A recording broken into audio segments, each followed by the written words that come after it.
El cine es terapia, y la terapia es como el cine. Dos mundos que me invitan a reflexionar, ampliar mis horizontes y perspectivas a través de la vida y aventuras de alguien más, impactando mi película personal. Es disfrutar, crecer y compartir. Es el recurso universal para empatizar. Sentir es vivir, y el cine me hace sentir. Bienvenidos a mis reflexiones personales del séptimo arte. Yo soy Stefan Petersen y esto es La Terapia del Cine. Hola, ¿cómo estás? Bienvenido a este primer episodio de La Terapia del Cine, en donde voy a hablar un poquito de quién soy yo, cuál es el propósito de este proyecto, de este podcast, y también hablar de la primera película de la cual quiero reflexionar el día de hoy, que se llama Romper el Círculo. Y primero que nada me quiero presentar contigo. Mi nombre es Stefan Petersen, yo soy psicoterapeuta, humanista y soy consultor y comunicador en semiología. Tengo una especialidad en desarrollo humano, tengo una maestría y un doctorado en psicoterapia humanista y actualmente me encuentro realizando la tesis. Y es que además de toda esta parte del desarrollo humano que ha estado presente en mi vida, tanto en la parte profesional como en la personal, soy una persona con muchas vocaciones. Desde que tuve que escoger mi carrera antes de entrar a la universidad, estaba yo en un dilema enorme porque me gustaban muchas cosas. Me gustaba la comunicación, el diseño, me gustaba la psicología.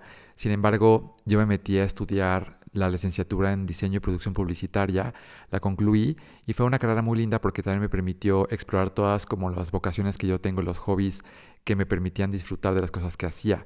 Yo desde niño hacía telenovelas caseras, hacía programas de radio y tenía muchas cosas que ver con la comunicación y la creatividad, y la parte de la publicidad y el diseño me permitieron como explorar toda esa parte.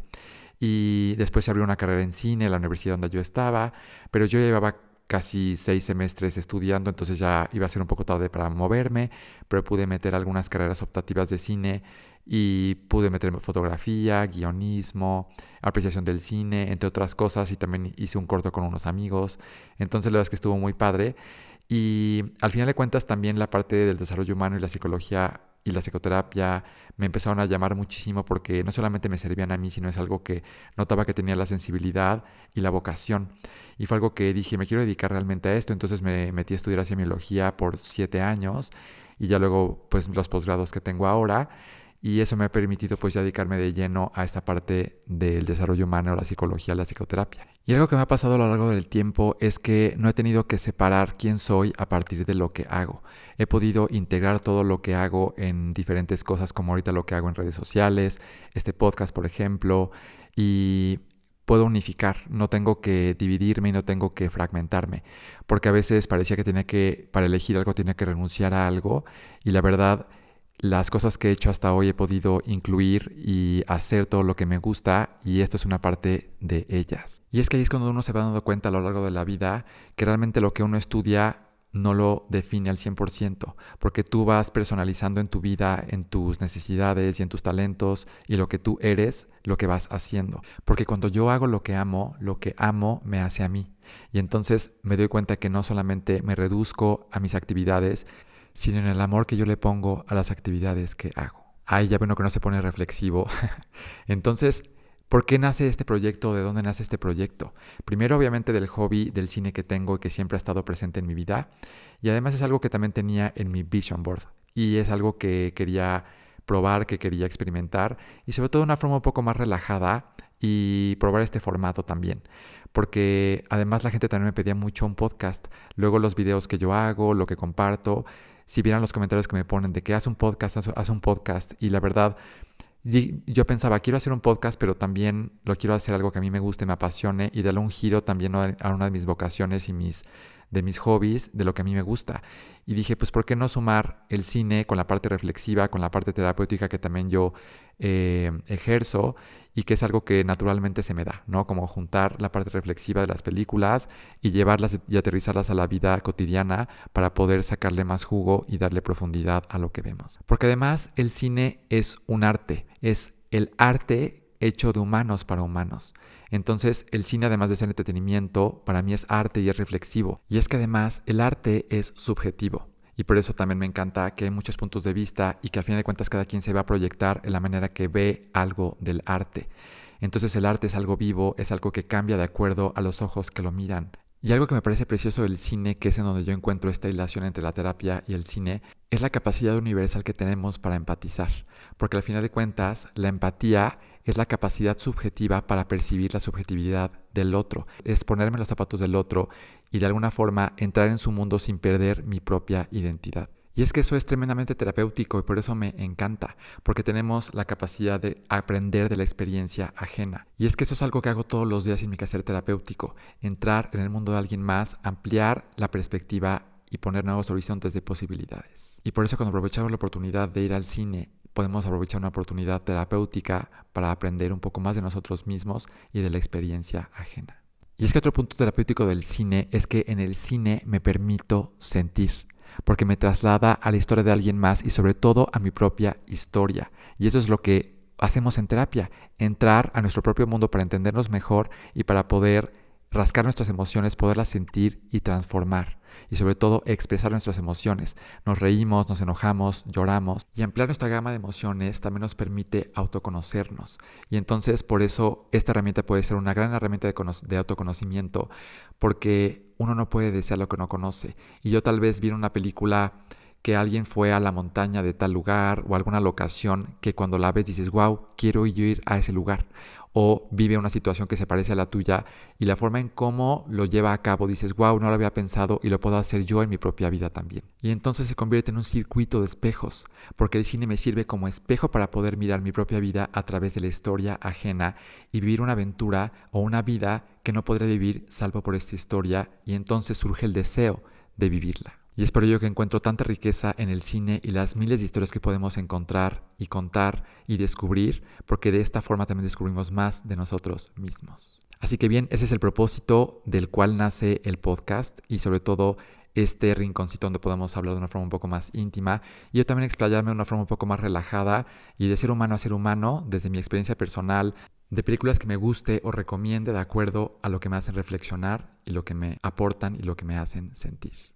Y pues para entrar en materia, en la función de hoy presentamos romper el círculo.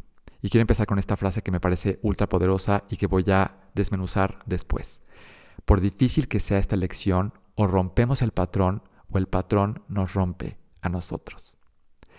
Esta es la historia de Lily Bloom. Es una chica que tras un pasado donde vivió violencia doméstica, busca rehacer su vida en Boston y es ahí donde conoce al neurocirujano Ryle Kincaid. Es un hombre típico, atractivo, inteligente, que es algo arrogante y también narcisista, que vamos a ver también después. Y también tiene esta parte que también sí es muy sincero. Sin embargo, él es una persona que busca relaciones serias y es algo que entra en su sinceridad. Sin embargo, Lily se convierte en la excepción para él. ¿Eres tú Christian Grey de 50 Shades of Grey? Porque eso me suena demasiado. Ya entramos en esta parte de típico romance. Pero bueno, mientras Lily profundiza en su relación con Ryle, va conociendo su verdadera cara, pero simultáneamente va recordando a Atlas, su primer amor, quien repentinamente aparece en su vida y comienza a revivir su pasado que pensaba que juró jamás volvería a vivir. Y lo poderoso de esta historia es que la autora Colleen Hoover se inspiró en la vida de su madre para contar esta historia. Y uno que otro se preguntará, ¿por qué esta trama que parece tan genérica se me hizo relevante para reflexionar y para traer a la mesa? Pues porque de alguna forma siento que tiene varias lecciones a destacar junto con varias frases rescatables que me gustaría ir reflexionando sobre ellas y aterrizando el por qué se me hace relevante e importante el tema de romper patrones en nuestra vida y aprenderlos a identificar. Y quiero iniciar con esta frase que me parece súper importante, que quiero expresar varias cosas que siento respecto a ella y cómo en la película toman mucho sentido. 15 segundos es todo lo que se necesita para cambiar la vida de alguien por completo. Esta película habla sobre trauma y cómo un trauma se genera en un instante. Y porque en un instante cambia tu vida. Podemos pasar de un instante del amor al odio, de la sanación a la herida, de la herida a la sanación. Entonces todo puede cambiar en un segundo. La vida da giros en un instante. El nacimiento de un hijo, un accidente, un primer beso, lo que sea, en un instante puede cambiar una vida radicalmente. La realidad es que a veces no estamos preparados para los cambios. Y sobre todo, cuando llegan estos cambios los sentimos tan brutales y tan fuertes que entonces podemos sentir muchísima resistencia hacia ellos. Porque hablando de los personajes de la película, el trauma de Lily fue en 15 segundos. En los 15 segundos en los que revivió su pasado y los 15 segundos en que su futuro cambió con Ryle. También para Ryle, en el momento que él aprieta el gatillo de una pistola que él no sabía que contenía una bala. El momento que el papá de Lily entra a su cuarto y agarra a Atlas a golpes. El primer golpe que recibió la mamá de Lily de su papá. El momento en que Lily conoce a Alicia y entra a su tienda para pedir trabajo. El momento que se reencuentra con Atlas en el restaurante. Todo es en un segundo. Y vaya, cuando no sabes de qué va la película, justo el plot twist de la película es cuando recibe Lily el primer golpe de Ryle. Y es cuando la trama toma un giro realmente inesperado y ves por qué se llama romper el círculo. Sinceramente siento que hay una experiencia muy distinta cuando sabes de qué va la trama a cuando no la hay. Porque muchos avances de la película, o si alguien te platica del libro, es que cuando no sabes de lo que va la historia, el conflicto principal se convierte en un plot twist en la trama porque es una sorpresa y causa muchísimo impacto en el momento en que el primer golpe sucede y todo empieza a cambiar. Cuando ya sabes de qué va, también la historia te va envolviendo de cierta forma que todo parece un gran romance precioso como de película de adolescentes, pero después todo se convierte en un tono mucho más serio y maduro cuando el tema de la violencia doméstica no solamente se queda en el pasado, sino que entra por la puerta del presente. Porque donde la trama toma un giro interesante es lo que elijo hacer después de esos 15 segundos que me están cambiando la vida en este instante. Y creo que es donde empieza el conflicto de Lily al no saber qué hacer y empezarse a mirar como ella miraba a su madre. Entonces empieza a tener muchísimo conflicto porque esta frase de lo que no se comprende se repite, hace todo el sentido. Porque el conflicto interno se va viviendo en la protagonista en la medida que empieza a parecerse más a su mamá de algo que ella criticó tremendamente en el pasado. Una de las cosas que generaba el conflicto entre Lily y su mamá es que Lily le guardó mucho resentimiento y mucha incomprensión porque nunca entendió por qué nunca se salió de esta relación con su papá sabiendo el daño que le hacía a ella. Porque aunque Lily nunca le puso una mano encima, veía lo que le hacía a su mamá y a ella le causaba muchísimo conflicto y no entendía por qué su mamá no elegía salirse de ahí. Y empieza a entender en carne propia y a empatizar con la historia de su mamá al entender lo difícil que es dejar a alguien que también amas. Entonces, para el karma de Lily, no solamente le sirvió haberse deshecho de su papá ya que está fallecido y ya no está en este mundo, sino que ahora tiene que lidiar con eso que no pudo arreglar con su papá, arreglarlo en su propia vida con su actual pareja. Entonces se convierte en un viaje en donde tiene que comprender y arreglar esta situación del tema pendiente con su papá y el tema pendiente con su mamá, convertir estos nudos en enlaces significativos dentro de ella. Así que por más que tratemos de huir de nuestra propia historia, esta nos alcanza. Aunque te mudes de un lugar a otro, cambies de pareja, eso te va a acompañar y perseguir porque es un tema pendiente que tienes en tu conciencia. Así que pregúntate, ¿qué temas pendientes y qué temas saldados tienes en las diferentes áreas de tu vida y sobre todo en tus vínculos relacionales? ¿Cuál es la actitud que predomina en tus procesos pendientes y saldados? Rebeldía manifiesta, rechazo interno, resignación pasiva, aceptación plena o transformación creativa. Toma estas preguntitas y luego cuando puedas, pues échate un clavado para ver qué te contestas. Aquí viene otra frase que me parece un poco polémica, ahorita vamos a ver por qué y también dime qué piensas. No existen las personas malas, todos somos simplemente personas que a veces hacemos cosas malas. Y creo que es una frase un poco engañosa que también se resbala un poquito de responsabilidades porque al final de cuentas no termina de ayudarnos a hacernos responsables de lo que nosotros hacemos. Es que hasta incluso parece que estamos suavizando una acción que parece que puedo evitar hacerme responsable de ella. Porque creo que también ayuda a tener un poco de compasión y saber que todo el mundo tenemos un background, una historia de la cual por qué somos lo que somos y hacemos lo que hacemos, pero no lo justifica enteramente, porque si hablamos del caso de Riley, de su historia, el tema que lo traumó muchísimo, que fue cómo desvivió a su hermano como un accidente, fue algo malo que sucedió, pero eso no lo hizo una persona mala y no lo hizo por ser mala persona. Sin embargo, él se tiene que ser responsable de cómo tratar ese trauma tan fuerte y poderlo regular, poderlo digerir y poderlo resignificar para que entonces no sea un fantasma que lo persigue el día de hoy y haya hecho esta coraza que lo convierte en un hombre narcisista porque es de alguna forma rehuye las relaciones interpersonales, no quiere salir herido, no quiere herir a alguien más, se vuelve no disponible emocionalmente y de alguna forma tiene este conflicto interno de su pasado que no lo permite disfrutar del amor en el presente. Es un hombre celoso que también le hace gaslight a Lily en ciertos momentos porque empieza a tergiversar ciertas situaciones en donde su ira empieza a salirse de control y la hace a ella responsable de cuando él pierde el control porque ella hizo ciertas cosas. Y eso no ayuda a cuando podemos hacernos más conscientes de cómo nosotros también propiciamos o co-creamos una dinámica en la pareja o en la familia. Y lo poderoso de esta frase es que también podemos entender que cada quien tiene su historia y por qué hace lo que hace. Puede ser por falta de autoestima, de amor propio, por miedo a quedarme solo o sola o proteger a mi hijo o a mi hija. Porque sí, es verdad, todos somos personas que a veces hacemos cosas malas. Nadie se puede jactar o tirar la primera piedra de que no ha hecho algo así. Sin embargo, no significa que tienes que permitir que crucen tus límites y tu integridad física y emocional. Y sea una forma para disculparlo, pero sin embargo que vuelva y vuelva y vuelva a ocurrir. Porque el arrepentimiento para mí es algo súper importante, porque es lo que genera realmente un cambio de conducta. Cuando alguien está genuinamente arrepentido, cambia de conducta. Entonces podemos dar una segunda oportunidad, pero es porque esto ya no va a volver a suceder, ya no hay flexibilidad en ese punto. Pero sin embargo, si yo vuelvo a dejar que ocurra y vuelvo a dejar que ocurra, ya es un tema de co-construcción de la relación en donde yo no estoy poniendo mis límites firmes y la otra persona tampoco los está respetando. Y ahí es en donde hay que revisar cuáles son nuestras red flags personales y cuáles son las red flags de la otra persona. Porque yo digo siempre esto. Las red flags que ignoramos al principio son las razones por las que la relación terminará después. Y eso es clarísimo en esta película porque Lily vio en Ryle una red flag de su ira que ella terminó siendo la banca que terminó pateando casi.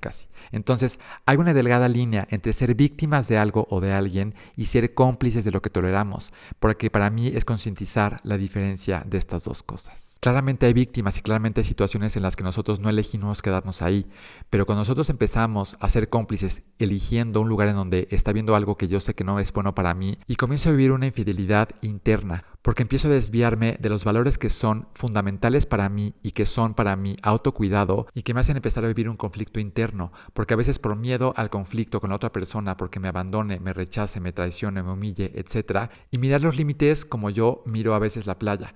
Lo que divide entre el mar y la tierra es la playa, este punto donde se besan el agua y la tierra. Pero hay un punto en donde el mar tiene que respetar su espacio y la tierra tiene que respetar su espacio. Y el oleaje es lo que nos permite flexibilizar a veces los límites, pero llega un punto en donde ya no puede pasar más el mar porque entonces inundaría la casa, el lugar, el hotel o viceversa. Si nosotros vamos avanzando hacia el mar, alguien se va a hundir porque hay un punto en donde ya no vamos a poder avanzar más de lo que podríamos. Es por ello que los límites tienen que ser constructivos, flexibles e itinerantes, porque la tolerancia como todo tiene un límite, todo requiere límites. Cuando comprendo que una estructura se delimita, comprendo que tiene límites, pero no limitaciones. El límite es un hecho, la tolerancia tiene límites, la tolerancia es una estructura de valores. Vas a ser tolerante con el narcotráfico, vas a ser tolerante con un golpe, ¿con qué vas a ser tolerante? Vas a ser tolerante con qué cosas, porque ¿cómo haces frente a esa situación? Vamos a buscar el bien común y el bien mayor. Entonces, son constructivos porque son creados por todos los participantes y funcionan para todos y cada uno. No le pongo el límite a un hijo, nos sentamos y lo ponemos juntos. En pareja nos sentamos y lo ponemos juntos. Tiene que funcionar para mí y para el otro. La pareja, como lo quieres, hay negociación, hay diálogo. Debe beneficiar y tomar en cuenta las necesidades de los dos. También deben ser flexibles. ¿Por qué? Porque es algo crucial para la armonía cotidiana, es la disposición para adaptarse a las excepciones. Continuamente se ponen límites, pero también hay excepciones. Por eso pongo el ejemplo de la playa. El mar no siempre llega al mismo punto, hay puntos en donde de repente va un poquito más, un poquito menos, pero respeta muy bien esta parte. Entonces, la inflexibilidad es frágil y genera violencia. Es algo tremendamente frágil. Cuando algo es demasiado rígido, se rompe y se astilla. Y el tercer punto es que los límites tienen que ser itinerantes. ¿Qué significa eso? Que deben cambiar con el tiempo. Se modifican acuerdos dependiendo de los cambios en el principio de realidad. Podemos decidir muchas cosas, pero los precios cambian, el tráfico cambia, la situación en general cambia. Hay que cambiar los límites también de acuerdo a la situación y el contexto. Tiene que ver con nuevos acuerdos de acuerdo a los cambios en el principio de realidad. Acuerdos sobre el acuerdo generan un acorde, como los musicales. Lo vamos viendo, lo vamos afinando con el tiempo y la necesidad. No es lo mismo poner un límite a un hijo a los 8 años que a los 18. Por eso vuelvo. Hay una delgada línea entre ser víctimas de algo o de alguien y ser cómplices de lo que toleramos. Porque la tolerancia tiene todo que ver con límites. Y si tú no sabes poner límites o respetarlos también contigo mismo, entonces también el problema eres tú.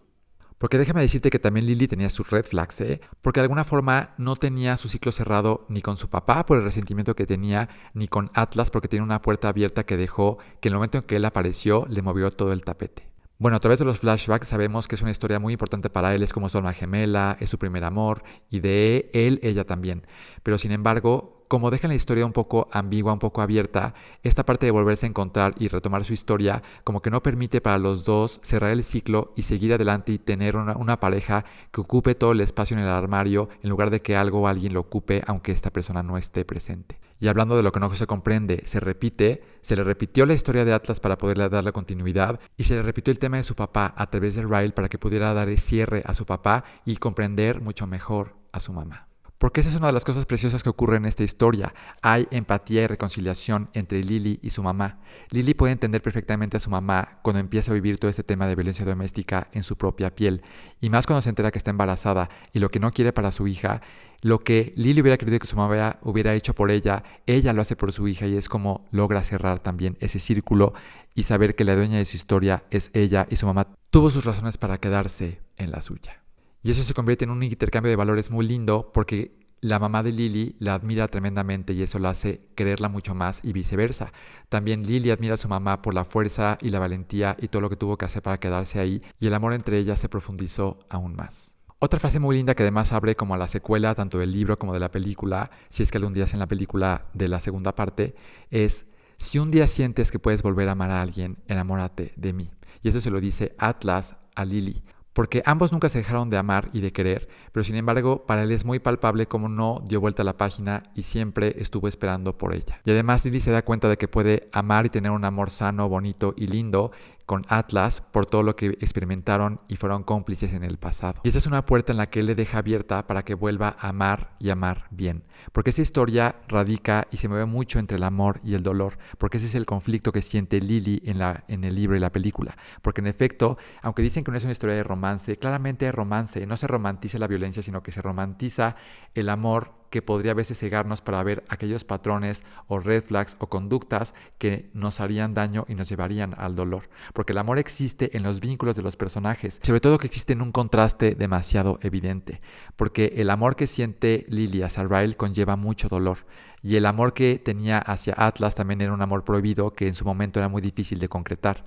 Sin embargo, esta parte que vive de la dualidad entre el amor y el dolor es lo que hace tan complejo a veces a personas salir de relaciones inarmónicas, porque el amor que pueden llegar a sentir por la persona a veces es más grande que el dolor que los hace experimentar. Y a veces hasta que el dolor sea más grande que el amor que sentimos es cuando tristemente alguien toma la decisión de irse. Y digo tristemente porque también es muy doloroso irse de un lugar en el que se quiso tanto y que también había mucha esperanza y mucho futuro implicado. Y lo lindo de esta historia es que también abre la puerta a las segundas oportunidades y que podemos sanar y que podemos encontrar un amor que nos lleve al centro de nuestro propio ser y que nos haga tocar paz, tranquilidad, respeto, confianza, complicidad, alegría, afecto, apoyo, inspiración, comprensión, placer, reconocimiento y conocimiento. Todas estas fuentes de amor incondicional que podemos usar para nutrir nuestros vínculos relacionales. Y ahí es donde quiero unir la siguiente frase que le dice Alicia, la amiga de Lily y hermana de Ryle, a Lily. Como su hermana, o sea de Ryle, quisiera que encontraras la manera de perdonarlo, pero como tu mejor amiga, si se te ocurre volver con él, no te voy a hablar nunca más. Y esto para mí es bellísimo y es una parte crucial en la película donde todos lloramos porque nos damos cuenta que nuestra red de apoyo lo es todo. Y Alicia tiene este conflicto de que además de que es cuñada de Lily y el hombre que le está golpeando y que le está haciendo sentir esto no es bueno para ella, le pone este conflicto que ella vive. Pues yo, si fueras mi cuñada, te diría que lo perdonaras, pero como tu mejor amiga, te digo que este hombre no es bueno para ti. Y entonces es una persona que es tremendamente objetiva y sobre todo que nos damos cuenta que nuestra red de apoyo es increíblemente importante, de que nos digan las netas y sobre todo que quieren lo mejor para nosotros. Porque es cuando vemos que la calidad de nuestra vida tiene que ver con la calidad de nuestros vínculos. Y Alicia fue un ángel enorme para Lily porque en la forma en cómo la apoyó en este proceso. Por eso este intercambio de las 7 fuentes del afecto, del apoyo, de la comprensión, de la inspiración, del placer, del conocimiento y el reconocimiento se dan en todos los vínculos relacionales. Y todo el afecto y el apoyo que sintió Lily de Alicia todo el tiempo le ayudó a poder encontrar la fuerza para también tomar la decisión que tuvo que tomar. Y es que es bien linda esta amistad porque en el libro claramente es mucho más profunda, el arco del personaje de Alicia es mucho más grande y la complicidad que generan ellas dos porque se vuelven vecinas, porque Ryle le compra a Lily un departamento y es vecina de Alicia, entonces se vuelven mucho más cercanas, son cómplices, y entonces este departamento que también tiene Lily y donde vive Ryle también es un espacio en donde es de los dos y ella teme quedarse ahí también. Porque la realidad es que en el libro es mucho más fuerte y más explícito, no solamente las escenas de sexo, sino las escenas donde hay violencia. Eliminaron algunas e incluso cambiaron unas de lugar. Entonces creo que el impacto no se siente igual, y sobre todo cuando viene este conflicto mucho más fuerte en donde ella decide buscar a Atlas, que es en esta parte donde ella está ensangrentada y en donde él estuvo a punto de abusar de ella por todo lo que descubre respecto a Atlas, que también es algo distinto, porque en la película Lily le confiesa al principio a Ryle quién es Atlas, y en el libro es algo que Lily le oculta a Ryle todo el tiempo, él atando cabos y al final revisando unos diarios que tiene Lily sobre su pasado, porque en su adolescencia Lily le escribía a Helen cartas en donde le platicaba todo lo que ocurría en su casa, cómo conoce a Atlas, lo que le hace sentir, etc. Él descubre quién es, y también viendo cómo se llamaba el restaurante, que también es algo que quitaron,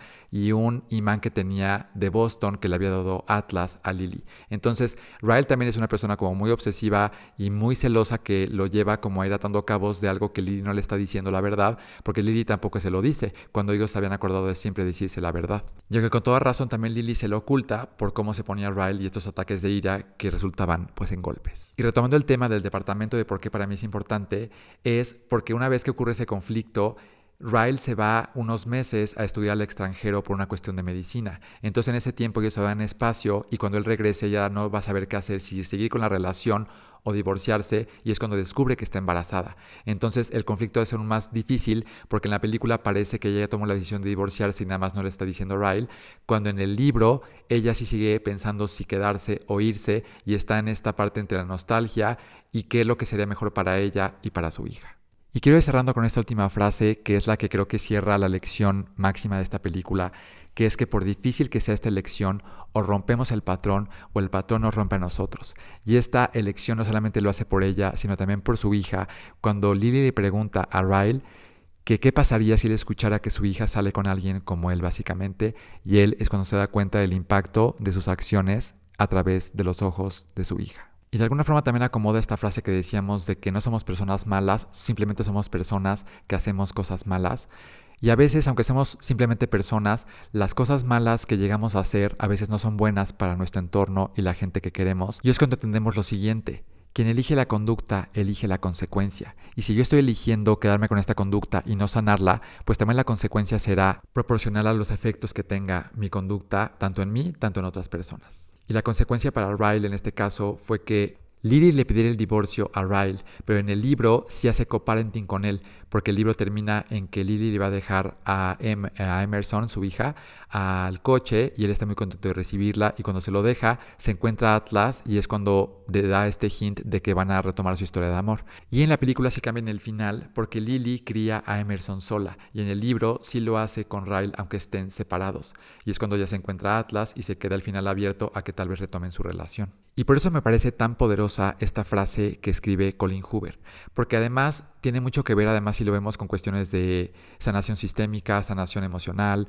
de psicoterapia, psicología, pues es darnos cuenta de la importancia y lo potente que son nuestros patrones, nuestras conductas y nuestras situaciones no sanadas, de cómo puede tomar los hilos de nuestra vida inconsciente o conscientemente.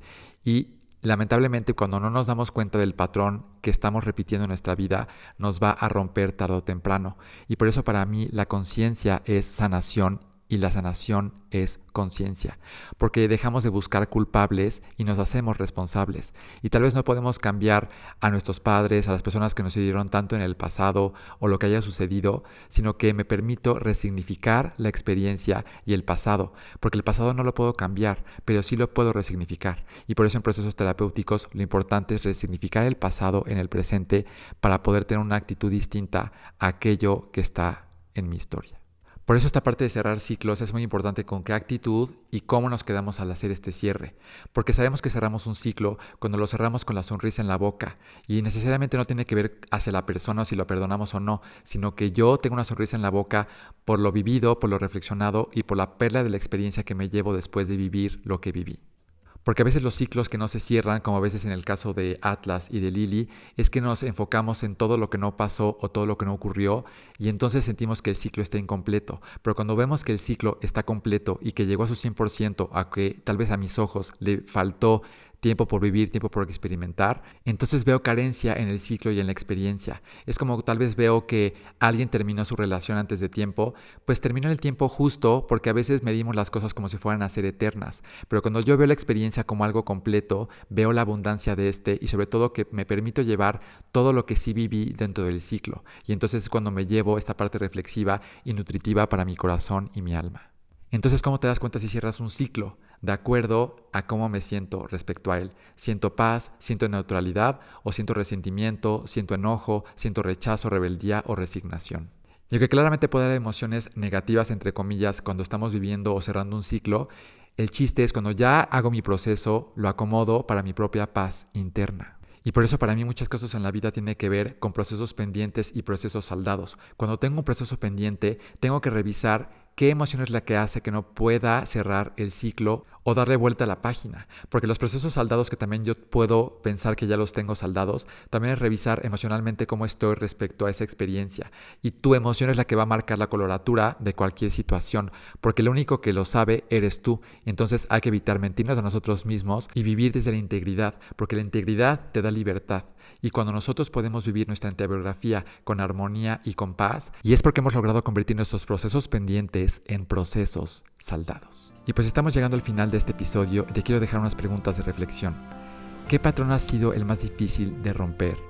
¿Qué se interpone entre ti y tu autoconcepto para convertir tus procesos pendientes en procesos saldados? ¿Cómo está ligada tu historia en la forma de relacionarte? Y por último, ¿cómo impactan tus ciclos abiertos en tus elecciones? Pues muchísimas gracias por haberme acompañado en esta función de hoy y nos vemos en la siguiente proyección para proyectarnos juntos. Me puedes encontrar como Stefan Petersen en Instagram y en TikTok para más contenido y nos vemos en el próximo episodio. Nos vemos pronto, hasta la próxima.